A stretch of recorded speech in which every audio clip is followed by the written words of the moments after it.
Mapalad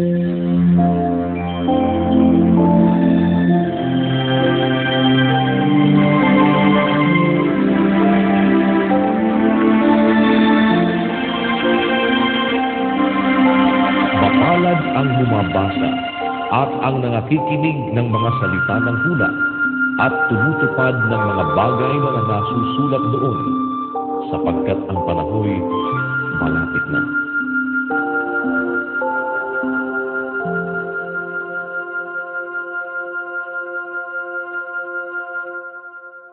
Unang Korinto, Kapitulo 6. Nangangahas baga ang sino man sa inyo kung mayroong anumang bagay laban sa iba na siya'y magsakdal sa harapan ng mga liko at hindi sa harapan ng mga banal? O hindi baga ninyo nalalaman na ang mga banal ay magsisihatol sa sanlibutan?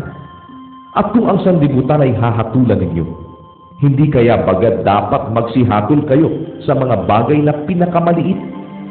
Hindi baga ninyo nalalaman na ating hahatulan ang mga anghel? Gaano pa kaya ang mga bagay na nauukol sa buhay na ito? Kung kayo ngay mayroong usapin na mga bagay na nauukol sa buhay na ito, ilalagay baga ninyo upang magsihatol ang mga taong walang halaga sa iglesia? Sinasabi ko ito upang mangahiya kayo. Ano, di yata't wala baga sa inyo na isa mang marunong na makapagpapayo sa kaniyang mga kapatid? Kundi ang kapatid ay nakikipag-usapin laban sa kapatid, at ito'y sa harapan ng mga hindi nagsisipanampalataya. Ngayon nga, tunay na isang pagkukulang sa inyo ang kayo-kayo'y magkaroon ng mga usapin. Bakit hindi bagkus ninyong tiisin ang mga kalikuan? Bakit hindi bagkus kayo'y padaya? Ngunit kayo rin ang mga nagsisigawa ng kalikuan at nagdaraya, at ito'y sa mga kapatid ninyo. O hindi ba ninyo nalalaman na ang mga liko ay hindi magsisipagmana ng kaharian ng Diyos? Huwag kayong padaya, kahit ang mga mapakiapid, ni ang mga mananamba sa Diyos-Diyusan, ni ang mga mangangalunya, ni ang mga nagsasababae, ni ang mga mapakiapid sa kapwa lalaki, ni ang mga magnanakaw, ni ang mga masasaking, ni ang mga manglalasing, ni ang mga mapagtugayaw, ni ang mga manglulupi, ay hindi mangagmamana ng kaharian ng Diyos. At ganyan ang mga ilan sa inyo.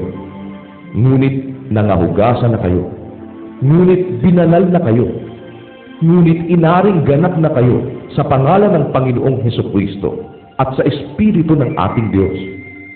Ang lahat ng mga bagay sa atin ay matuwid, ngunit hindi ang lahat ay nararapat. Ang lahat ng mga bagay sa akin ay matuwid, ngunit hindi ako pasasakop sa kapangyarihan ng anuman.